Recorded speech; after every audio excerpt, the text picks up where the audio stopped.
Hi, everybody. Welcome back to Stop.Sit.Surrogate with Kennedy and Ellen. Hello, everyone. We have a Canadian guest today. I'm loving that we get to speak to I know. Canadian surrogates. So Do you want fascinating. to introduce yourself? Yeah, my name is Alycia, and I live in the Canadian capital, so I'm in Ottawa. Oh, Nice. And yeah, I am an independent surrogate, and I'm currently between journeys, but hoping to start my second in the next few months. okay. Oh, wait. So, like, haven't found a match yet between journeys like that. I'm chatting with a couple. Okay. Yeah, so we're at some point later this month, we're gonna chat match points and see if we're gonna move forward. Okay. So yeah, very excited. We both had like a lot going on this summer, so we're not rushed, but I'm feeling excited. Oh, Good. that's so fun. So Yeah. have you been through a journey already, like a successful one or no? No, Okay. no. So I was matched with my last intended parents for 2.5 years. Yeah. And I did 4 transfers and we were hoping to do a fifth this summer, but had to break our match unexpectedly. So no baby for that journey. Wow. I'm just gonna jump and say, how are you with that? Like 4 times? That's a lot A lot of meds, to hormones. like not have an Yeah. outcome of a pregnancy. Like, I mean, It's yeah. Like I was pregnant. Like 2 of the transfers worked, but oh, I I okay. had I had 2 failed transfers, 1 chemical and then 1 miscarriage at 12 weeks, which had a Oh, lot of complications. Oh, So my wow. You God. had a lot of complications personally with the miscarriage? yeah, it was complicated. Yeah. Oh, I'm so sorry. Oh, Sorry. Oh my yeah. gosh. You sound like you have So a very positive attitude, but I would, oh my God, that's a lot of it meds. was really hard. I'm okay with it now. Like my big miscarriage was 2 years ago now. Okay. It was our Okay. first transfer. And so like I've had a lot of time to process. I But I still, cried a lot. It was really yeah, difficult for me. Yeah. yes, Yeah. yes, Uh, absolutely. Totally yeah. understand that. Wow. Uh, Okay.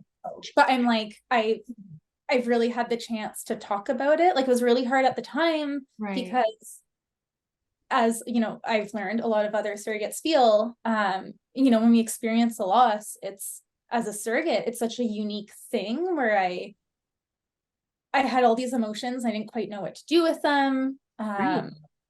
And I was like, well, like it's not my baby. Like it felt really weird to share that I was grieving, but I very much Yeah. was. And Did you did you have a support system like through surrogacy, like in the community because you're independent? Were you able to? yeah, I had already shared because we had already done heartbeat confirmation. And I thought I had made it to that safe point. So I had already announced it like publicly because I was just so sick constantly and like people were starting to figure it out anyways. So I did have some support with people I'd met in the surrogacy community, but Yeah. then I also had so many women in my life that I never realized, Wait. had experienced a miscarriage and like they reached out. And so Oh, so nice. it was really helpful. It's really not just even in surrogacy, but in just day-to-day life with women.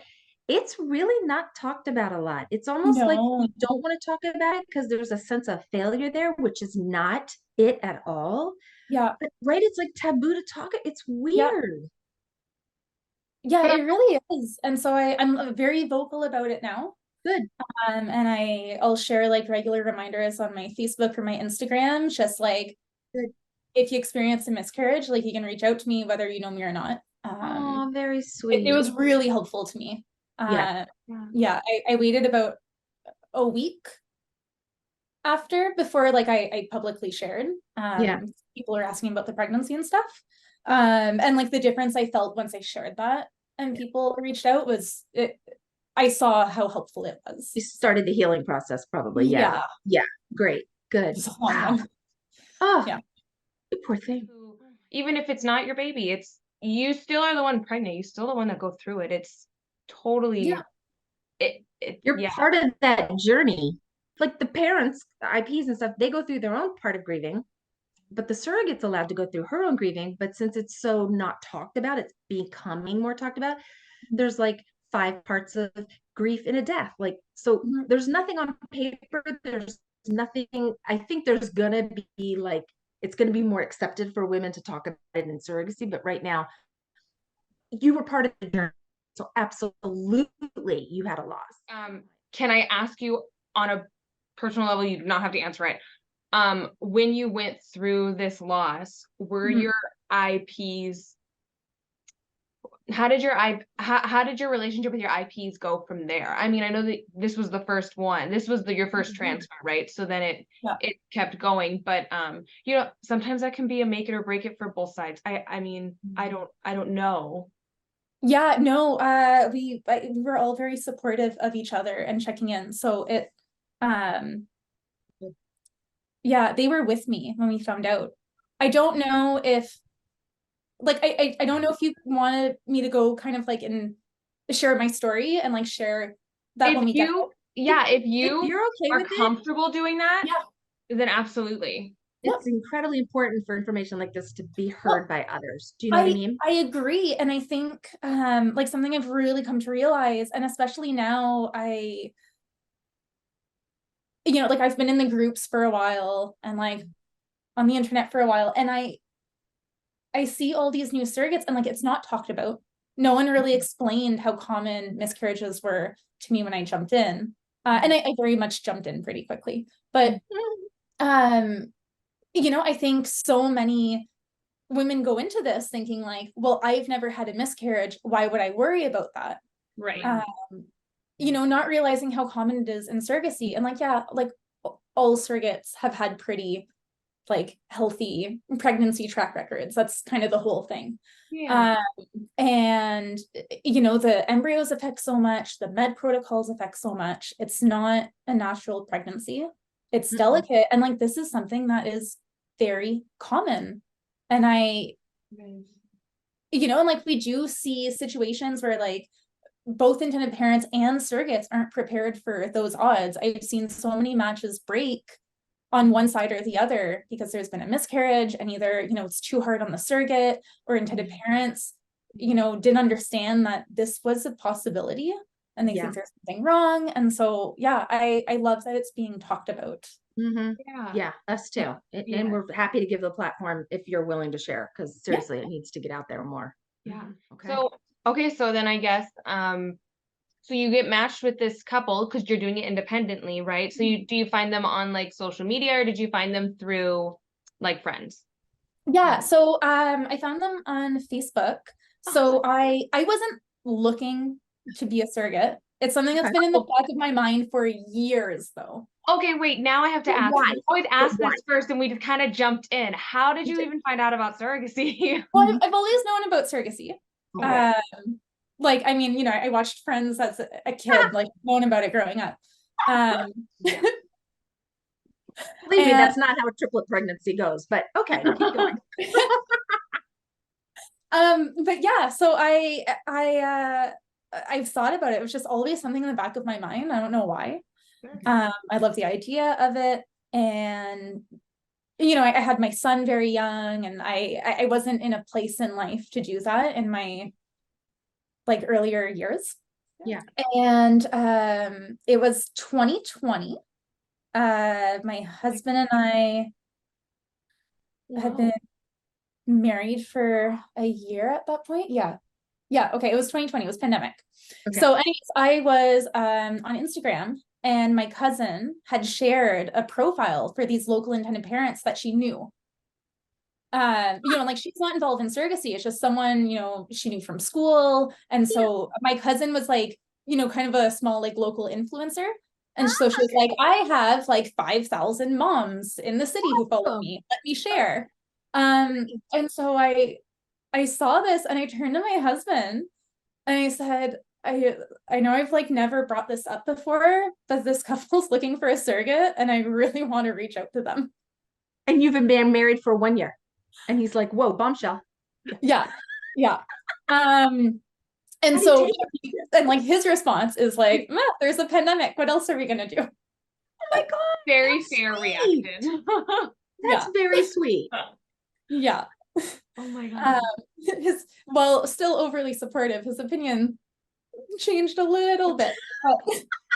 But, anyway, so I reached out to this couple, and they kind of explained generally how it worked, and had me book an appointment with my family doctor. And so after my appointment and my family doctor gives me the green light, they told me that a friend had offered to carry for them. And so naturally they went with her, but they'd already introduced me to like the surrogacy groups and explained the process. And I was like, I want to do this. Okay. So I went on a Facebook group, and I found my intended parents there. Okay. Yeah, they hetero? Yes. Okay. And local or no? No, they're out in Montreal, so only 2 hours away. Okay, but still same vicinity area, not like international. Okay. And so so we started messaging, and we talked like every single day, sometimes like for hours, messaging. Like we really clicked. And so in like right before Christmas, we decided to meet. She really wanted to meet in person before like officially going ahead and booking the med clearance. So is that 2020 Christmas, or is that 2020 Christmas? Okay. And so our plans were to go and visit them, and then hours before we were supposed to leave, their province announced a really strict lockdown. Oh no. So we changed plans. They came over here. Okay. Wow. And we met, and it was incredible. It was so great. We really clicked. And so we called the clinic, booked med clearance. And they already had embryos, Alycia? Did they already have some? Okay. Yes, they already had embryos. They had 7 embryos. Ooh. And so they had already had a child from surrogacy before. Okay. They had a previous surrogate who also happens to live in my city, which is funny. So funny. And she didn't want to do a sibling journey, or she was on a different route? She was a one and done. Okay. It was kind of fun to get a reference. Okay. There you go. Oh my God. It's funny, actually, we're in like the same like mom Facebook group. How weird. Yeah. That's a small world, man. So because COVID had slowed some things down and stuff, it was quite a while. So it was 7 months from match to transfer. Wow, that is long. From match to transfer, it was 7 months. Oh, because of COVID. Okay. Like their clinic didn't shut down. Like in my province, all the fertility clinics shut down. Right. And so if you weren't like urgent, like everything was on hold for months. For the months of 20, because you all met.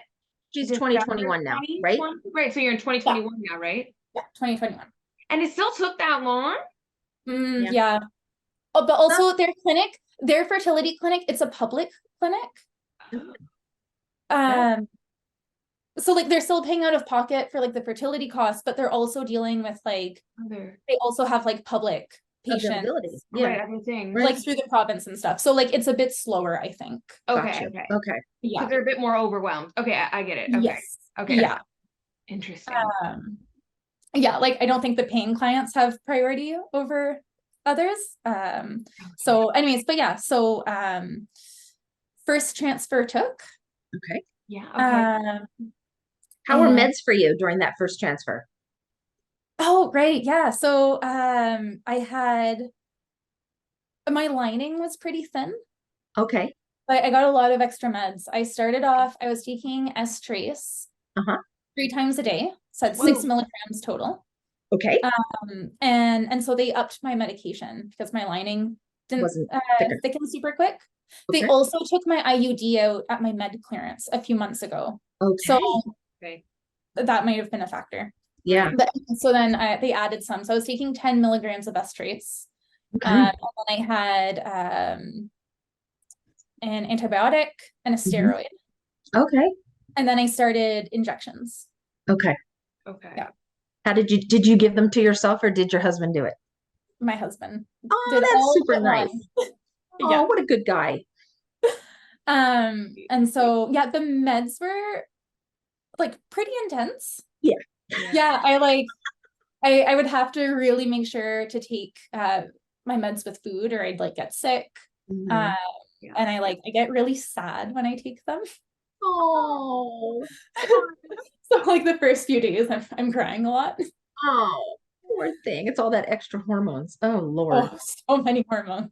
God. Imagine. Wow. Yeah, like I had concerns. I can't take like estrogen-based birth control because I get migraines. And like luckily I got some headaches, but I didn't get migraines from the meds. So that was good. Good. Yeah. Migraines suck. Yeah. Migraines are the worst. That's a really common symptom that I'm seeing in a lot of surrogates now is like getting migraines from all these meds. And I'm just like, oh, I would take anything over a migraine. Yeah. Yeah, they're not fun. Mm-mm. Well, I had my IUD for 9 years and I didn't get a period during that time. For 9 years? Yeah. Oh my God, life was good. But now I have like awful PMS that I never knew about. I'd always been on birth control since my teen. Yeah. And so yeah, no, it turns out I have like bad PMS now and I get migraines often. Oh, because your IUD couldn't technically go back. You couldn't have that reset, right? Because you're gonna and like I could have after we broke our match. I was considering it, but I knew I wanted to do another journey. So I've been trying a different birth control. There you go. Okay. Yeah. It's helped with everything but the migraines. So I'm so sorry. They're the absolute worst. Absolute worst. Right? But if I recall, because you came on for Friday Facts for the meds, you work outside, right? I did. I don't anymore. You don't. Okay. Yeah. Through all of that. Okay. Right. Okay. Gosh. Lining up this obviously got thicker, right? Yeah. Obviously.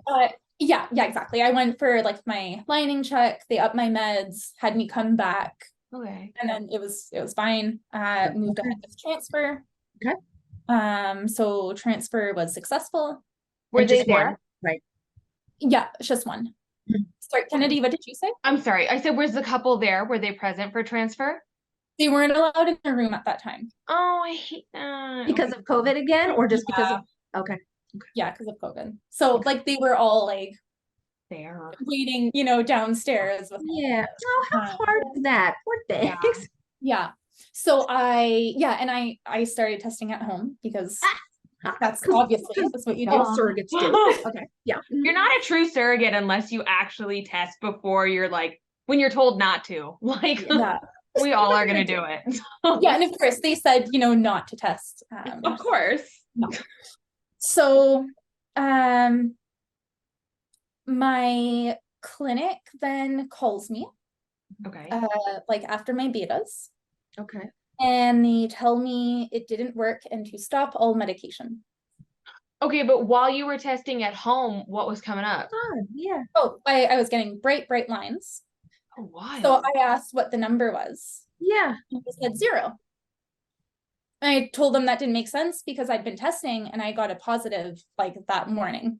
Yeah. Right. I double check. They gave me someone else's results. For sure they did. Good for you to speak up for yourself. Good for you. Oh my gosh. Wow. So then they can I ask a question? Yeah. Was the misinformation, was it because you guys had similar names or just did somebody was looking at the wrong I have no idea. file? Well, they couldn't tell me, Yeah, they couldn't tell you either way. Somebody needs to be held accountable for that, but okay. God. Yeah. Your numbers are good then. My numbers were good. I was very excited, overwhelmed with that. Good. Anyways, and then later, I can't remember quite the timeline, but I remember then later someone from the clinic called because we basically said like, hey, we got the wrong results. This was bad. So someone called my intended parents and I was with them at the time and said, no, we didn't do that. It must have been her family doctor or someone else. No, my family doctor didn't know I was pregnant. I didn't tell him. And the clinic's in a different province. He'd have no way of knowing that information. So they tried to throw me under the bus, which made me so uncomfortable. I thought about it for a few days, and I ended up telling my intended parents I felt scared to go into the clinic alone for appointments. Good. Yeah, because I was explaining, you know, like, had I listened and stopped all the medication, my file still had the right information. Right. Right? Like, they gave me someone else's results. It wasn't a mistake with my results. Right. And so they would have said, like, no, she was pregnant. We don't know why she did this. Right. Right. Oh man. No matter what, they would have tried this Blaming you. or throwing you under the bus, and the other way they would have still been like, oh, it's your fault. Like, wow, that's a wild clinic. So I don't know what my intended mom did. She took care of things, and from that point on, she was allowed in to every appointment. Heck yeah. Your intended mom. So for her. Yeah, that was like really stressful though. Like, after, I was like, what, especially knowing, you know, like, even had, like, obviously, you know, I was pregnant and things went well, but like, I eventually did miscarriage regardless. Like, there would have been a miscarriage, whether it happened right away or later on. So anyways, it was stressful, but she took care of it, and I felt much better because she was there, and we made sure to really get all the information. Good. Yeah, like a I'm second so win, glad. really, too, for your protection and everything. So okay. So how do the next couple weeks go? Morning sickness and fatigue kicked in really fast. Okay. I was 16 when I was pregnant with my son. Wow, how old was I? 29? Like, still young, but not a teenager anymore. So like, the fatigue hit pretty hard, which I didn't quite expect. Oh gosh. Baby. But yeah, like, it was fine, you know. I know, of course, it was summer. Even was worse there too. But everything was going well. We went for our heartbeat confirmation when I was 7 weeks, 2 days. And like, we got a strong heartbeat, and like, you know, we were all I was pretty optimistic. My intended parents were feeling quite cautious. Yeah, of course. Their previous surrogate, she had a chemical and an early miscarriage before having a live birth. Like, they were already, like, you know, a bit more reserved because they knew it was a possibility. Of course. Yeah. You know, I was, of course, excited. First time surrogate. Like, we're right. Yeah. So we saw a heartbeat. Everyone kind of relaxed and was celebrating. And so, oh, and also my intended parents were so sweet. They knew I was struggling with morning sickness. And so, for every single one of my appointments at the clinic, including heartbeat confirmation, I had to go to their clinic in Montreal. Oh gosh. 2 hours away, right? I don't drive. Oh, I took the train. Which meant I was either like leaving right after work and getting to their place close to 10 the night before, or I was leaving my place at like 5. So I was very tired. But my husband would drive me during lockdowns. Transfers. But anyway, so we drove for that appointment, and they told me to bring a cooler. And so them and their families had all prepared frozen meals. Oh, that just really gave me goosebumps. Sweet. That is the sweetest thing. Very sweet. Like, all the grandparents. Oh, were you able to eat any of those meals, or did the family? I was. Good. That's I've never heard that before. That's very, very sweet. Very sweet. Yeah, so it was really nice and appreciated, because I was struggling so much to stay in my kitchen. Right. Any smell, man. Whew. It's the things that matter a lot. Right. So so then we had my 12-week appointment, my ultrasound. And that was like the first appointment I had in my city. And I had managed to find an ultrasound clinic. You know, I explained the situation, and we found a place that allowed them to come with me. That's nice. So they drove down, and so there was like a miscommunication about COVID protocols. I got told we had to wait in the car until we got called in. Okay. And then I got a call saying we're late. I'm like, no, we're here. We're waiting for you. Anyways, so we got, the tech was kind of, she was really snippy. Oh, please. And like kind of rude.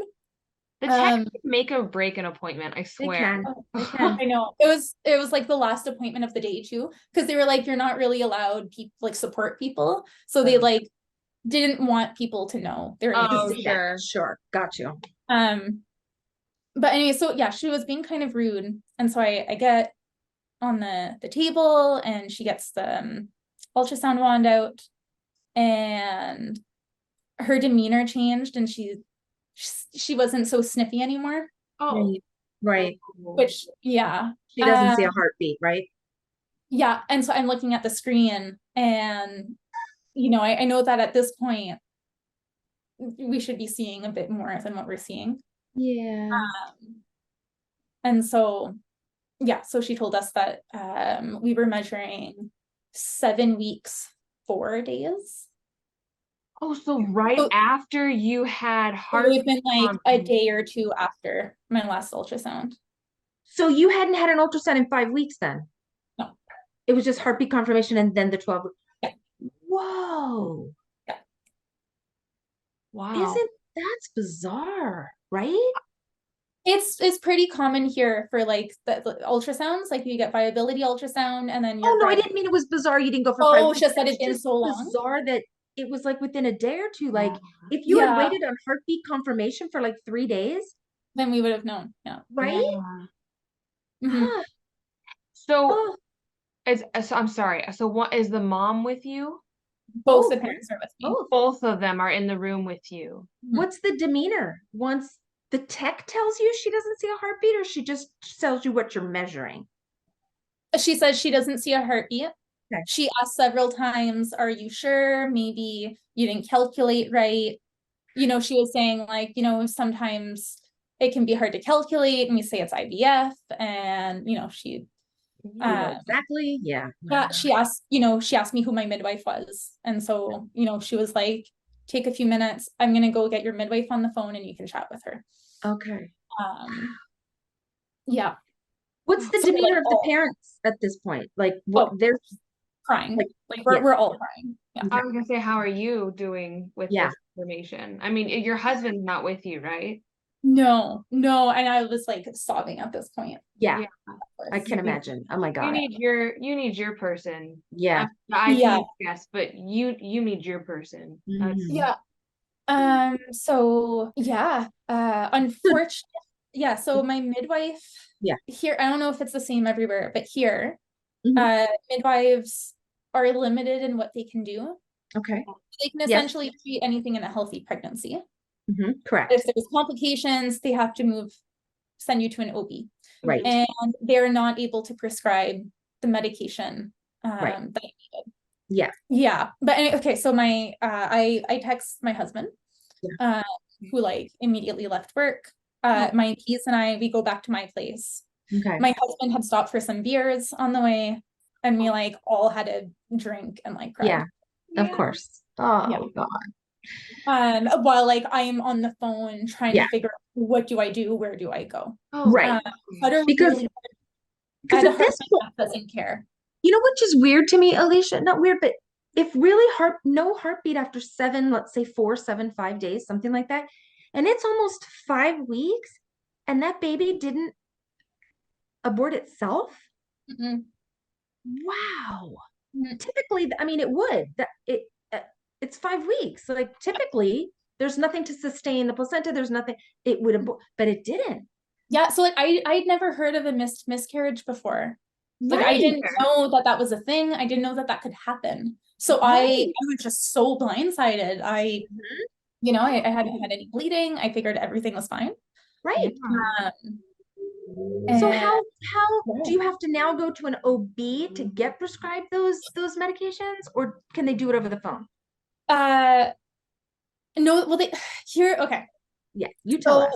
I live in Ontario. Okay. And my understanding is that in Ontario we have what's called a patient portal. And so as soon as I become a patient of a doctor, they can look up my file on this patient portal. Okay. Have so many family members and friends in the healthcare field. If I got this wrong, I'm going to hear about it. But that's kind of what happened. So essentially any doctor could prescribe me this medication. So I called my family doctor. Okay. I hadn't told them I was pregnant. I had a midwife. Right. So I didn't really, have a need to inform them. Yeah. So and because I was the last appointment at the ultrasound clinic on a Friday, she didn't upload my record.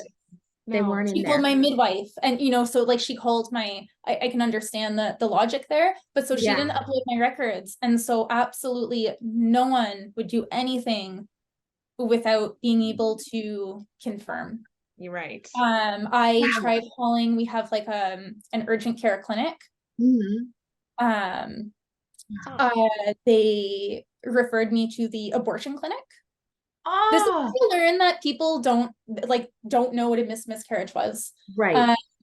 I had like essentially they were like, wait, but you're not bleeding? Okay, but you want the medication to have a miscarriage.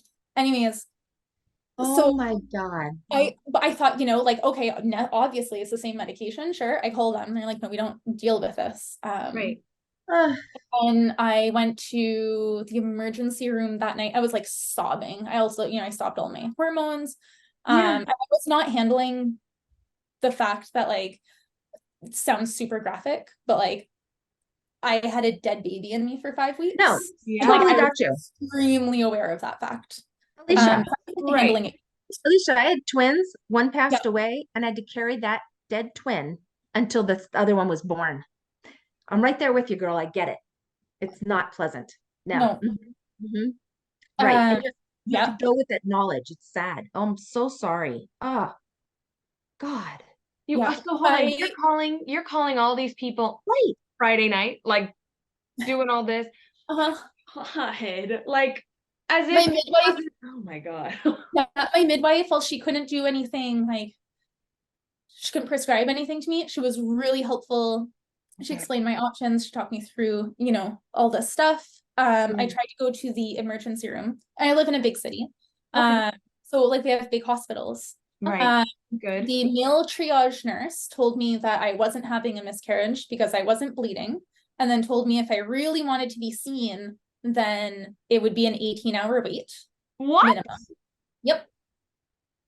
I would ask for a female nurse with knowledge. Like so I sobbed. I left. I just walked out. Oh I told my husband to come back and pick me up. It's almost like you're just telling people the information and you're wall, and they're just nothing. They don't care. Oh my God. I don't even know if I would be able to handle that. I would probably just have a nervous breakdown. I was. Right? Oh, you. Yeah, it was like, if like physically it's not considered urgent, like look at me. Like, can we not agree that mentally this is not good? No. Correct. Right. Like, and sometimes mental, takes over the physical. Yeah. So body for 5 weeks, like that's not healthy. Yeah, like my midwife was telling me, like I did have to get it resolved pretty quickly because I was getting close to a risk of infection. And so there was a early pregnancy loss clinic in my city. Oh, okay. But of course they were closed. Of course they were. I decided to wait, and on Monday I called. Okay. Poor thing. And I had to wait to hear back. And so I got a call back, and they said someone is going to contact you tomorrow morning.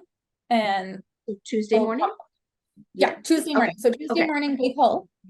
Only to tell me I can't get an appointment for a week. For how long? How long?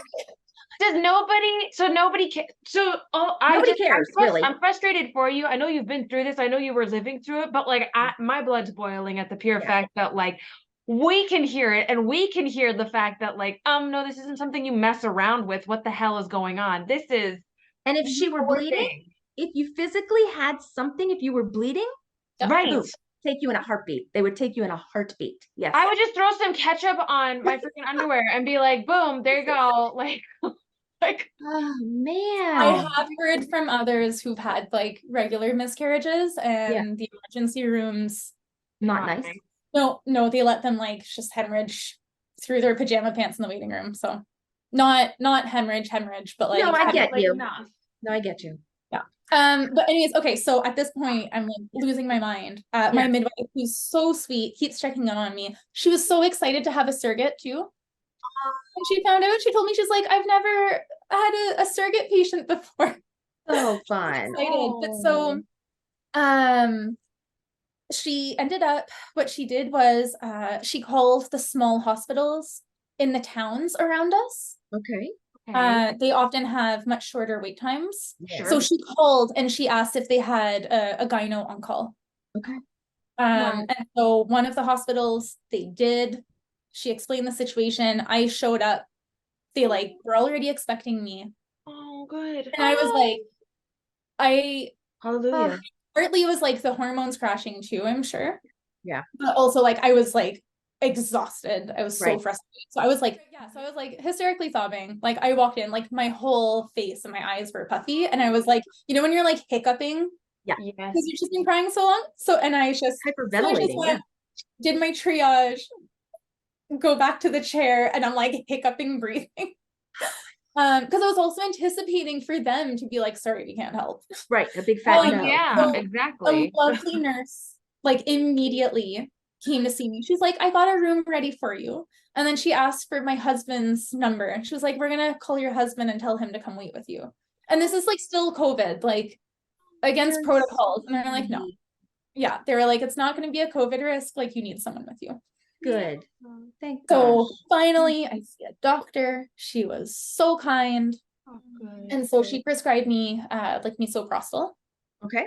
What medication? It's medication that's used to trigger a miscarriage. Okay. It's also like used in abortions. It opens your cervix. It's even used in small doses to trigger labor sometimes. Oh, very interesting. Okay. So I got 4 pills I had to shove places. Okay. So I had it took several hours to kick in. And so are you still at the emergency room or are you at home? No, they sent me home. So they gave we stopped at the pharmacy, got the meds, went home. Okay. And so like that night I ended up having heavy bleeding. And it like really slowed down by morning. And so the bleeding slowed down? Yeah. I had really heavy bleeding. And then and then so 2 days after I took that, I had an ultrasound and it confirmed that I still had a lot of retained tissue. So I had to go back to the emergency room. But I went to the same one. Yeah. And they were, again, I got a new doctor. She was so kind. So she gave me 2 doses to take 24 hours apart. Okay. Get that prescription, go home to find a notice on my building door that's warning us that the city is shutting off the water the following day due to construction. No. And Jesus. I need to take these doses like 24 hours apart. Oh my God. Can you catch a break? Yeah. Nope. So I had like a meltdown. So I waited until like they never shut off the water. They didn't? I was pissed. I kept checking every hour because I was like, as soon as it goes off and back on, I'm taking it. Anyways, so I do the 2 doses, let a bit more, not a ton. At this point, are we like at Thursday or Friday of that week? What are we at roughly? Saturday. We're the following Saturday. So like 8 days after. Okay. Okay. Yeah. Wow. Yeah. So I took the first dose Saturday. Well, I took like the first dose on the Tuesday. Right. And then I took, the second dose on Saturday and then Sunday. And Sunday. Got it. Okay. I had a checkup 2 weeks later at the hospital with a doctor. She didn't do an ultrasound, but she did like an abdominal check and she said everything seemed fine. So like a month after the medication, it wasn't feeling great. I hadn't gotten a period yet, so I wasn't sure if I was going to get a period.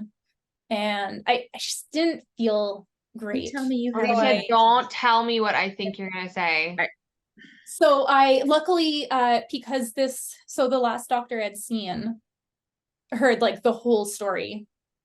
Okay. And I heard like the biggest groan. She wrote down her number and she handed it to me. And she was like, "You're done with emergency rooms. If something happens, you call." Oh, So I call. So she sent me for an ultrasound. okay.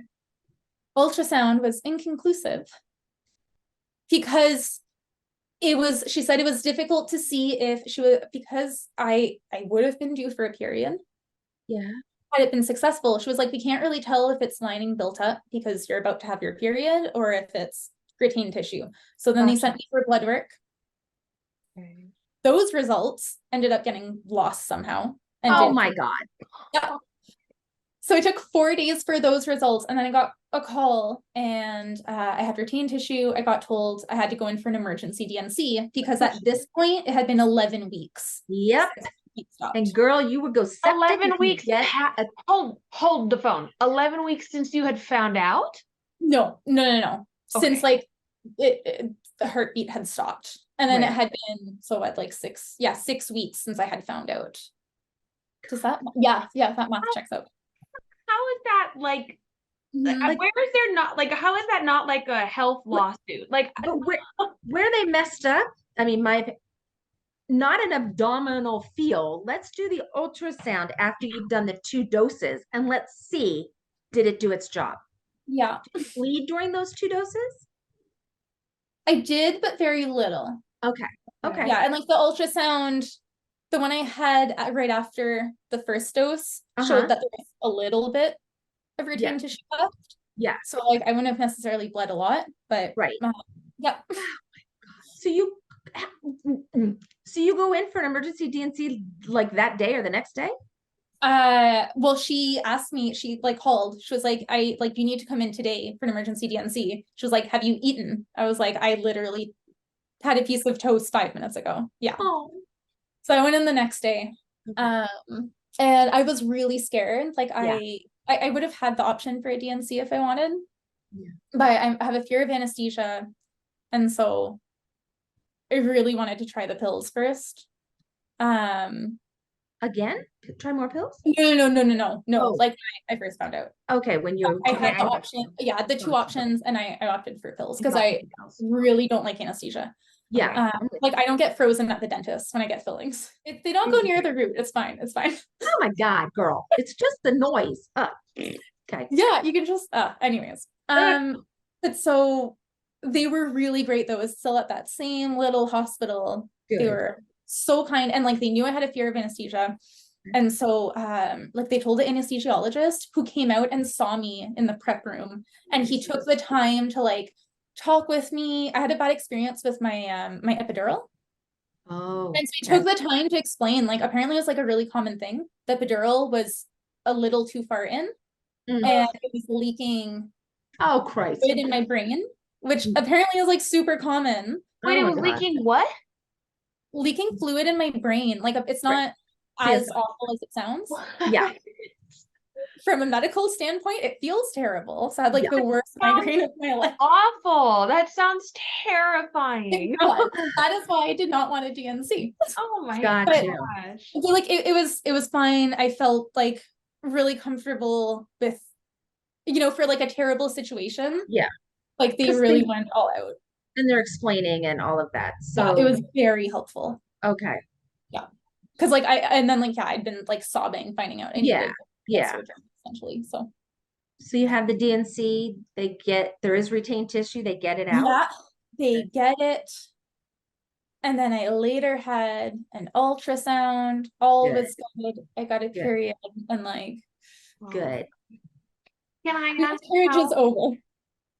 But can I ask how how, I mean, it's amazing to see you be able to talk about this and like still stand tall. Like I couldn't for a while. No, and that's I was like really upset for a really long time. But there's hope on the other side of it to be able to go on and live your life, because a lot of girls, they might be stuck in the moment now and be like, when will it get better? When will I be able to laugh again? When will I be able to, have it as a sad memory, but it's not going to, travel on with me throughout my day? And dictate how my whole day is going to go. Like Right. it's a lot. And so I seriously can't thank you enough for explaining it. And you poor thing to have to go through this for another 6 weeks more than you should have to begin with. Like that's a whole other just the And on frustration. the flip side of it, a DNC, while they sound horrible and they sound like, oh my God, I have to go through this, like that cleans your uterus out. Like it is pristine, ready to go for the next one. Because I also had one, and the next one took, everything was great. I was like, oh, here we go. This is wonderful. Yeah. But the scary part to me is that you had retained tissue for such a long time. That could have gone infection. You could have become septic. And you need to be here to be a mom to your son. I don't understand medical professionals. I just don't get it. Why a little ultrasound would have, I'll just abdominally check you with my hands. Like, no, Yeah. no. So many things are wrong with this whole scenario. Like people just didn't do their jobs right. It's annoying. It's annoying. And I'm sorry you had to go through it, but thank God you're okay. Seriously. Yes. And can I ask you, and then we'll move on to your others, but do you have advice for anybody who's out there who has experienced this, might be experiencing this? This is a possibility. We all don't want to think about it, but it is, it's possible. Yeah, like, so for me, talking about it really helps. Okay. So Did like you talk professionally with somebody, or just you found support groups on your own? I'm trying to remember. I think I was seeing a therapist for unrelated things, and then it turned like into something surrogacy related. Yeah. So I did talk. Yeah, she like wasn't someone who specialized in fertility. Like, Right. I was seeing her for something else, but it was still helpful. And then later for my next transfers, I found the Biggest Ask support group. I started joining because I knew I'd known about it, but then I sent MJ and Ashley a message, and I was like, "Hey, can Canadians join?" Oh, sweet. So they let me join. It was really nice. And then my friend Marissa, who's like One Impatient Mama on Instagram. That was Ariel's intended mom. Yes. Oh, okay. Yeah, Marissa. Yeah. So Marissa messaged me, and so we started support groups. So she's like on break right now because she's got a newborn, but she's hosting one for intended parents in Canada. And I host a weekly group for Canadian Surrogates. Oh, very nice. Yeah, so I started that in April. There you go. Yeah, because like that was like the one thing that was really missing. Yeah. Where since you brought it up, if people are not Canadian, do they get to join? I have had it's very different. Yeah, it is. Like very different. I don't think there's just so much that wouldn't apply to them. And like if you're American, like I've joined the Biggest Ask support groups. Yeah. They're fantastic. Ashley does such a great job. Exactly. I know you're gonna do a great job. Oh, thank you. Because I joined, and like while a lot of the emotional aspects and stuff were really helpful. So like the healthcare system, the financial aspects, so different. And like the laws, like those just so different. So there was a lot of stuff that didn't apply. I actually had an American surrogate accidentally join last week, and she was great. But then, we were talking about some things, some people are talking about agencies or this and that. And, she was mentioning a few things, and a few times I was like, oh, well, actually in Canada, like. Yeah. Gotcha. I get that. Where, if somebody is Canadian and they want to be a surrogate or an intended they want to join. Where do they find you guys? So either on my Instagram profile, in my bio, I have a link. So it's not the baby mama with 2 A's, no spaces, all one word. Or on Marissa's profile, which is One Impatient Mama. Okay, perfect. I'll put your bio. I'll put your handle in the bio for this. That way people can find you. Yeah, and it's great. We have like just awesome women who join. That's good. It's so nice. It's very helpful Yeah, to be very. able But yeah, to, so it's that, like a safe space. yeah, it's been really nice. Oh, Wow. So that was transfer 1. Golly. So The then, others are much shorter. okay, well, so, oh my goodness. So then how long after did you guys, were you cleared to be like, yeah, you can try this again? Yeah, so my DNC was end of September, Okay. and in November I started a new med cycle. Oh, They okay. canceled it right before transfer. My lining wasn't really thickening, and then Okay. I got a cyst and they just scrapped it. I Okay. started another med cycle right away. Okay. I transferred right after Christmas. Okay. Okay. That one failed. Okay. And Oh. then I started another transfer cycle in February and transferred early March. Is this 2023 now, failed. or we 20? This is 2022. 22. Yeah, 22. Okay. Yes. Okay. And then after that, my clinic wanted to do more testing. So I did a repeat pregnancy loss blood panel. Hold on, That I'm came back sorry. here. I'm I sorry. did a Go ahead. hysteroscopy and a biopsy. Okay. And it all came back clear. It all Okay. came back here. This was your February to March transfer? No. So that was after that transfer. So That my was March transfer failed. Okay. And so later in the spring, I did that testing. I also needed a break. Yeah. My intended parents also wanted a break. Yeah. So we did the testing, and then everyone took a breather. Okay. And then we decided, we had also had 2 embryos that didn't survive the thaw with the previous transfers. Okay. And so now we're down to the last 2 embryos. Thanks. And what happened was, I don't know why, Okay. but for some reason their clinic had frozen some embryos in pairs. So to transfer one, they had to thaw both and refreeze one. Oh. So on the second thaw, their embryos didn't survive. And Didn't so sur- now we were down to the last pair, and they were frozen together. Oh. And we didn't want to risk one just losing the last one. Yeah. So we decided to transfer both. Yeah, that makes sense. So I had that transfer in September 2022. So it's just Yep. last year. Okay. And it worked. I got a positive.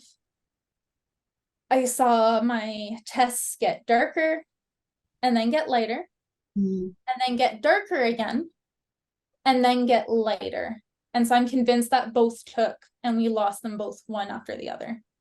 Oh, I see what you're saying. Okay. So I went for my betas. I think they were 71. Okay. And then they rose by so little. I can't even remember if they needed over 100. Yeah. And then they started to drop. Okay. And so at this point, we're out of embryos. Oh. I know if my parents were going to make embryos. So they decided to make new embryos. Oh. They were able to make 2.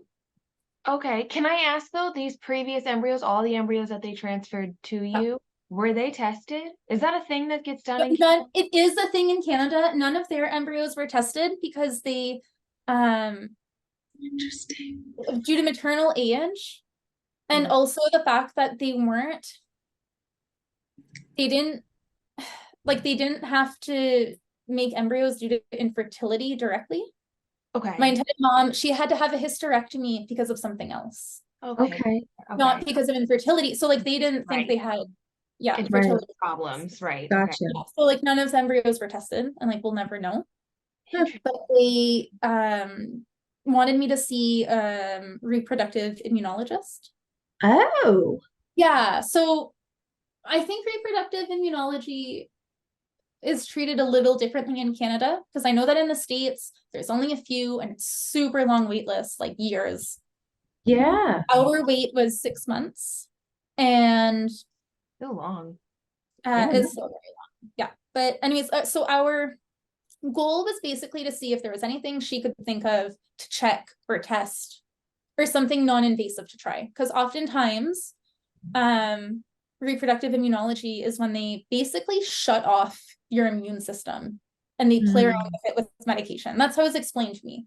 Okay. And we're kind of all on the same page that if they thought that was the level of necessity needed, Okay. not going to do it. Okay. Because that's just a huge risk to everyone. And like, if I need that, I'm no longer an eligible surrogate. Yeah. So we waited until April 2023 for our appointment with her. And then we were hoping to start and try for transfer number 5 right after. Okay. So at this appointment, she went on to say that, well, there are several reasons why she suggested not to transfer. She said based on a few factors, she didn't think the embryos had a good chance of success. And then she also said, I didn't realize this. It wasn't mentioned when I was on the phone call. My intended mom told me later, but she also mentioned that if they really, really wanted to try to find a new surrogate. And so she said she didn't think there was anything wrong with me as a surrogate, but we tried 4 times. Right. And sometimes there's just like DNA compatibility issues. Right. Sure. Yeah. That makes sense. Puzzle pieces. Yeah. And so I was really worried that, you know, she was saying like, I'm not a good candidate for surrogacy anymore. And my intended mom asked because she knew that I would want to do another journey. And so I was very relieved to hear that, you know, she said like, no, she's a fine candidate. Okay. But essentially, she basically said like, you guys shouldn't transfer. So our match broke really suddenly. Like neither of us saw it coming. Yeah. We're still getting ready to try again. Wow. So it was really hard to end without that result. Yeah. Wow. And to go through, gosh, it's like 2 years, right? 2 years. Woo. Yeah, from November 2020 to April 2023. Like 2.5 years. 2.5 years. That's a long time. And that's it's a solid relationship. You guys went through a lot. Yeah. A lot. Are you still in contact with them? Yeah, they actually came down to see me a couple weeks ago. I didn't see them since November, and so they came down. My intended mom took me to the spa. Oh, very sweet. We had a fun day with mimosas. Oh my gosh, how fun. We all went out to dinner and they spent the night here, which was really nice. So we stayed up really late and then brunch in the morning. Really sweet. Yeah. Are they still going on their journey to get a sibling or? No, so they've decided they're done with surrogacy. Oh, it's very expensive. I mean, right? I can't imagine all the mental and the heartache. And the heartache. All that too. So yeah. Oh, all right. So then how do you meet the new one? Did we ask that? How did we meet the new couple? We're Instagram friends. Okay. Nice. Yeah, so like we've been talking for a really long time. Okay. But they're like neither of us are kind of ready to start right now. So it was kind of a little check-in of like, hey, are you into this? Yeah. Okay. And so it was kind of like we're going to have a serious conversation at some point soon. Yeah. That's nice. Is this another hetero couple? Yeah. Okay. And do they have children? Yes or no? If they have one. Okay. Yeah. But yeah, we're friends with them. Like we've met them several times. Our husbands get along super well. So it's really fun.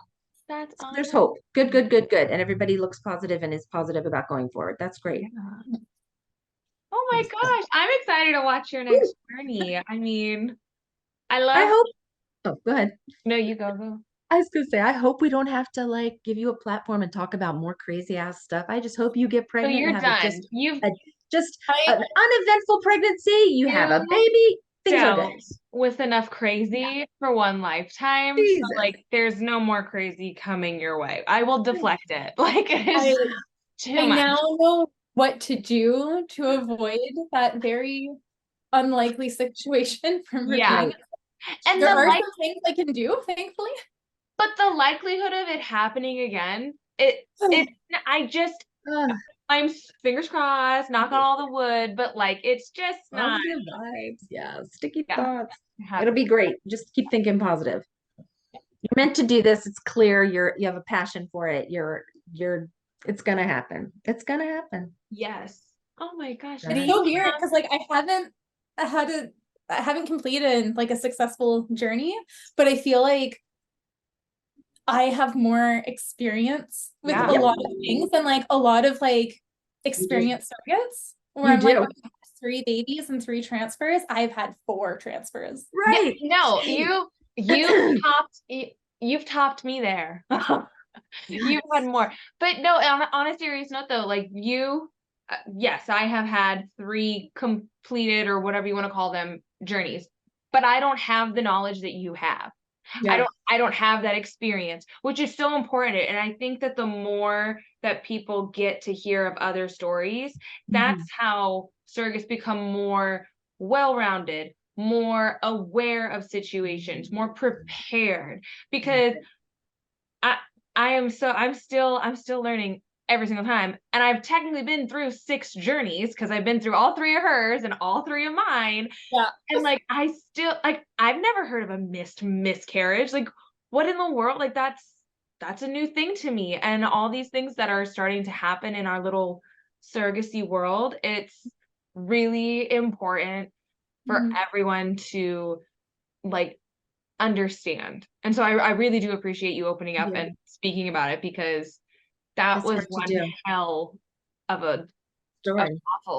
awful situation that I never want Wish. people to go through. And I feel for you that you went through that, and I'm so sorry that you did. But But you thank came out on top on the other side. Like you Yes. look what came from that. You now run an advocacy group, right, for surrogates. Just I don't know. I always like to say if something's bad, something's good going to come of it. It may not be right then and there, but eventually it will. And you're just made to be in this community, really. Yeah. Seriously. And like I have such a good relationship with my intended parents too. I love it. love that. So Awesome. yeah, we were like, I love that. yeah, we were just for like life. sipping mimosas in a hot tub at the spa. And we've been there for a couple hours and we're like, oh, have we even talked about surrogacy so far? Oh my God. Oh, that's nice. I love that. I do. I love it too. That's Yeah. amazing. And you made great friends out of this. Yeah. Like lifelong friends. It's just yeah. Yeah. Oh my gosh. Yep. Do you That was have good. any advice that you would like if somebody's like, hey, Alycia, I want to be a surrogate? What would you tell them? I would tell them to, well, one, I would tell them that forget how healthy your pregnancies were. IVF is a whole other ballgame. Failed transfers are very common. They're very difficult. That always takes people by surprise. Miscarriages are also very common. And it doesn't matter if you've never had it before. And basically to take the time and like read up and like understand what that involves. I also think that, you know, had I had a bit more of an understanding of like, okay, well, like what actually happens in a miscarriage? What does that look like? How am I going to feel? What am I going to go through? That probably would have helped as well. Yeah. And to consider, like, you know, do you think you would be okay if you have a miscarriage? Because some surrogates, they experience it and they just so weren't prepared. Right. And you can't move forward with another journey. It's too much for them. And so, you know, like, okay, well, if you have a miscarriage, like, who can you reach out to? Right. I think that's so important. And I think a lot of agencies don't necessarily talk about that, right? They want to sugarcoat it because they're Right. trying to get people to do it. So Yeah. they're sharing all the smiles and rainbows. Yeah, and like I join the transfer groups, listen to the podcast, ask questions, ask people like, oh, what was difficult? What didn't you expect? Yeah, because like I, you know, like all this, and I still want to do another journey. Yeah. Right. Much more prepared for the next. After the horrific, however long that took, the first transfer and how long that all took to get resolved, that would just completely devastate someone, and it would just deplete them of their I guess of their vision of going forward, thinking, oh my gosh, this could happen again, or and it doesn't have to be that way. because like you said, it's very, very common. And it's not that we wish it on anybody. Oh my God, no, no. But more information needs to be out there on that it happens. And you did this independently. That's another thing that we have to kind of mention. You didn't have an agency kind of when you went through this terrible news and you had to go take the medication and then ultimately get an agency. Like you were navigating this just you and your intended parents. Yeah. Like that is a lot. It really goes to a testament of how strong both of you guys are, the intended parents and yourself. Because most people would have an agency who'd be making all those calls and be doing all that, right? You all did that. God, Superwoman, put the cape on. I don't know. Just you're amazing. Really, seriously, that you came out on the other side as intact as you are. So bravo. Yeah. So when I saw that you were looking for someone to join Friday Facts on miscarriage topic.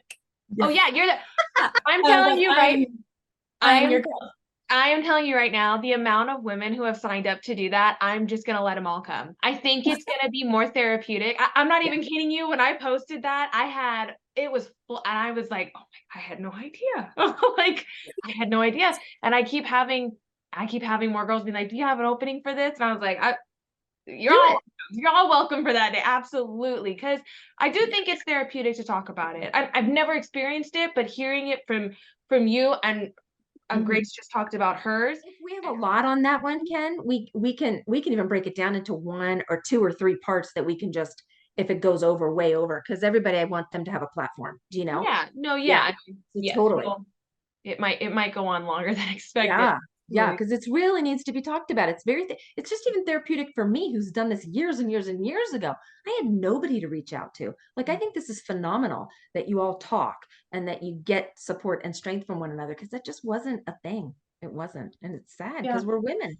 We got to be like, lift each other up. Don't squash each other down. Right? Had I not publicly shared already that I was pregnant, I never would have announced the loss. And okay, like I never would have gotten that support. Right.